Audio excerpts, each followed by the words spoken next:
Assalamualaikum warahmatullahi wabarakatuh. Perkenalkan, nama saya Nurul Asmi Maga dengan NIM 210211502043 kelas C dari jurusan arsitektur. Saya akan mempresentasikan pengantar arsitektur kota. Kota merupakan salah satu tempat kehidupan manusia yang dapat dikatakan paling kompleks, karena perkembangannya dipengaruhi oleh aktivitas pengguna perkotaan yang menyesuaikan dengan perkembangan zaman dan tuntutan hidup. Saya akan menjelaskan 4 poin di sini. Yang pertama, definisi kota, kota dan organisasinya, citra dan elemen kota, dan yang terakhir adalah lingkungan kota.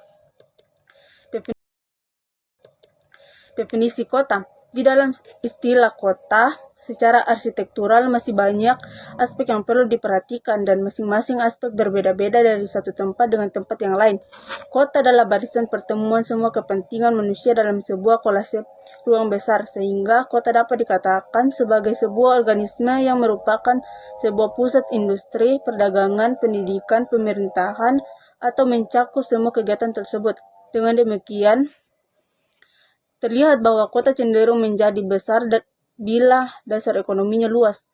Kota kecil biasanya merupakan satelit yang berguna pada kota besar untuk mempertahankan kehidupan ekonomi. Hakikat kota. Beberapa pandangan tentang hakikat kota menurut para ahli di bidang perencanaan dan perancangan perkotaan. Satu pandangan menurut Dickinson, kota merupakan suatu pemukiman yang bangunan rumahnya rapat dan penduduknya bernafkah bukan dari pertanian. Dua pandangan menurut Munford, kota merupakan suatu pertemuan yang berorientasi di luar, di mana kota merupakan daya tarik bagi penghuni luar kota untuk kepentingan perdagangan dan kerohanian. Tiga pandangan menurut Christeller, kota merupakan pusat pelayanan atau penyediaan jasa-jasa pemasaran bagi daerah lingkungannya. Empat pandangan menurut Mark. Menurut Mark, faktor ekonomi dan proses dialektif merupakan dua titik tolak pokok untuk memahami perubahan sosial. 5 pandangan menurut Max Weberdi atas mengilustrasikan bahwa kota sebagai suatu tempat yang mempunyai sifat kosmopolitan. 6 pandangan menurut Simmel. Simmel meneropong kota psikologi. Kota membawa peningkatan rangsangan syaraf. 7 pandangan menurut Spengler. Spengler meletakkan hubungan antara pengertian kota, pedesaan, dan kebudayaan alam. 8 pandangan menurut Weck. Kota semakin bertambah besar, semakin padat, dan dihuni oleh orang-orang heterogen. Berubah pula sifat-sifat masyarakat.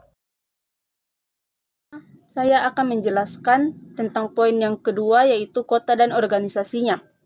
Masalah sosial. Masalah sosial dapat dilihat sebagai sebuah perjuangan antar individu atau kelompok untuk memenangkan suatu tujuan yang sama-sama ingin mereka capai.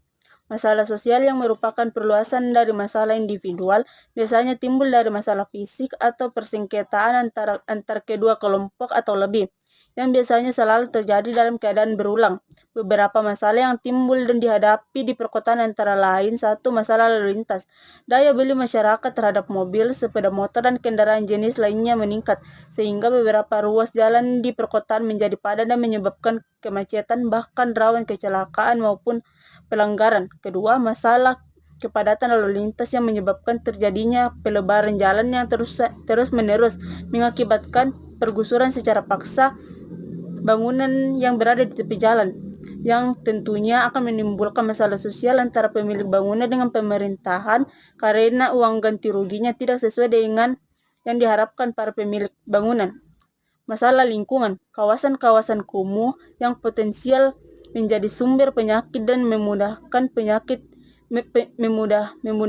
penyebaran penyakit karena tidak didukung dengan ketersediaan prasarana lingkungan yang memadai dan prima dalam pelayanan.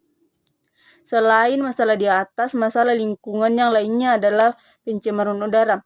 Namun, partisipasi aktif masyarakat merupakan salah satu kunci keberhasilan pengendalian pencemaran udara.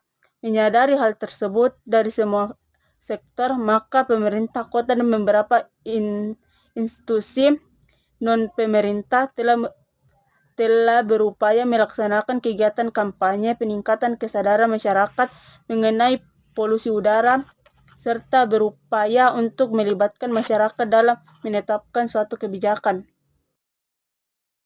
Dan selanjutnya yaitu poin ketiga, citra dan elemen kota. Dalam perencanaan terdapat banyak elemen-elemen yang dapat kita bubuhi, seperti penambahan elemen titik, garis, bidang, ruang, dan bentuk. Berikut penjelasan tentang elemen-elemen yang saya sebutkan tadi. Yang pertama, titik. Titik merupakan awal dan akhir dari suatu garis yang menunjukkan posisi dalam sebuah ruang dan merupakan pusat perhatian pada ruangan tersebut. Sebuah titik tidak mempunyai panjang, lebar, dan luas. 2. Garis. Garis merupakan suatu titik yang diperpanjang. Pada suatu garis hanya memiliki panjang dan tidak memiliki lebar dan tinggi. Elemen garis terbagi menjadi 4, yaitu garis vertikal, garis horizontal, garis diagonal, dan garis lengkung. Ketiga, bidang. Bidang merupakan suatu garis yang diteruskan ke area yang berbeda dari garis asalnya. Sebuah bidang memiliki panjang dan lebar tetapi tidak memiliki tinggi. 4. Ruang. Ruang adalah kumpulan dari susunan beberapa bidang. Kelima, bentuk. Bentuk adalah karakteristik pengenal volume utama. Bentuk juga merupakan ciri utama yang menunjukkan suatu volume. Hal ini ditentukan oleh volume, wujud, dan hubungan antara bidang-bidang yang menggambarkan batas-batas. Keenam, tekstur. Tekstur merupakan gambaran mengenai permukaan dari suatu benda yang dapat menimbulkan kesan-kesan tertentu seperti mengkilap, buram, halus, licin, dan kasar. Ketujuh, warna. Warna merupakan intensitas dan nilai dari suatu permukaan bentuk. Dan materi yang terakhir adalah citra dan lingkungan. Membangun citra. Gambar lingkungan adalah hasil dari proses dua arah antara observer dan lingkungannya. Lingkungan menunjukkan perbedaan hubungan dan pengamat dengan kemampuan beradaptasi yang besar dalam tujuannya sendiri. Gambar yang dikembangkan sekarang membatasi dan menekankan apa yang terlihat, sementara gambar itu sendiri sedang diuji dan disaring untuk persepsi input dalam proses berinteraksi konstan. Jadi gambaran tentang suatu realitas yang diberikan dapat sangat bervariasi di antara para pengamat yang berbeda. Struktur dan identitas. Sebuah gambar lingkungan dapat dianalisis menjadi 3 kelompok: identitas, struktur, dan makna.